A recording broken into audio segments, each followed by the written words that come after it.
We're starting today at Beacon Hill National Nature Reserve. It's the gateway to a 9-kilometre loop that takes us from high altitude views down into the heart of the Meon Valley.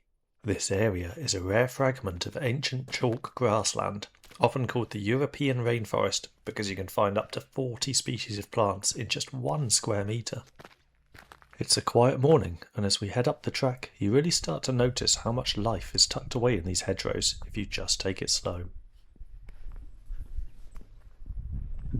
From here, the scale of Hampshire really opens up. On a clear day like today, you can see right past the Spinnaker Tower in Portsmouth and across to the Solent. You'll often find these wild shelters in the woods here. They're a lovely bit of community forest art that's been part of the landscape for years. This is the Beacon Hill Trig pillar. At 201 metres, it's one of the highest points in the South Downs. It's not a gruelling climb, but standing here makes you realise why this was such a vital spot for mapping the country.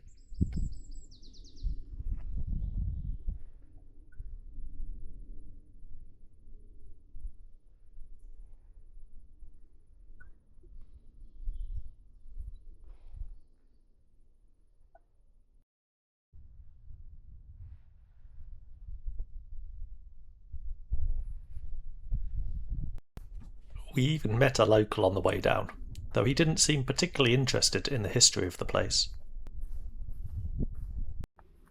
This is Exton Beacon, lit in 2012 for the Queen's Diamond Jubilee.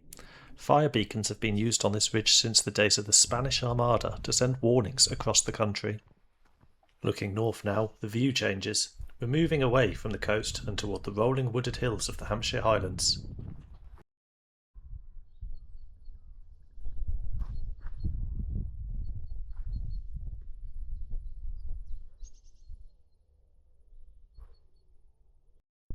We're crossing over now and heading into the outskirts of Exton.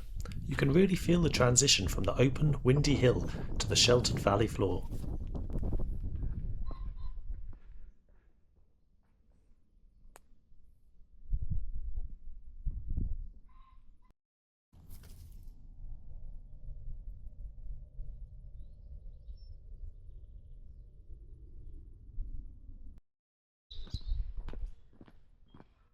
These flint walls are iconic to the area. Flint is essentially recycled chalk. It's the hard nodules left over from the ancient seabeds that formed these hills 80 million years ago.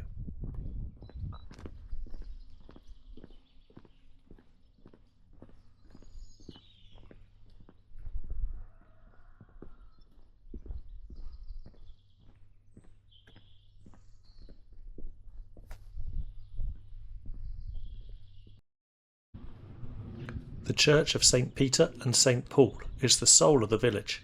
It dates back to the 13th century, built from the very materials we've been walking over all morning.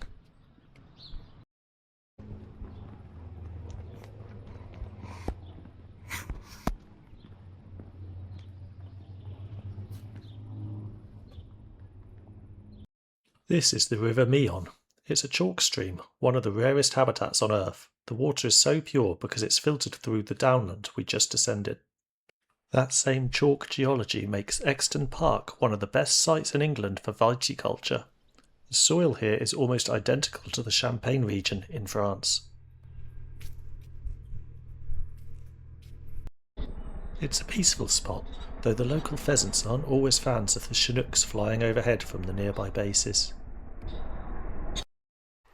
Heading back now, and you can see the exposed chalk on the path. It's what gives the South Downs its nickname, the White Roads. The final stretch is a steady wooded track. It's been a solid 2-hour loop covering 9 kilometres of some of the best scenery Hampshire has to offer.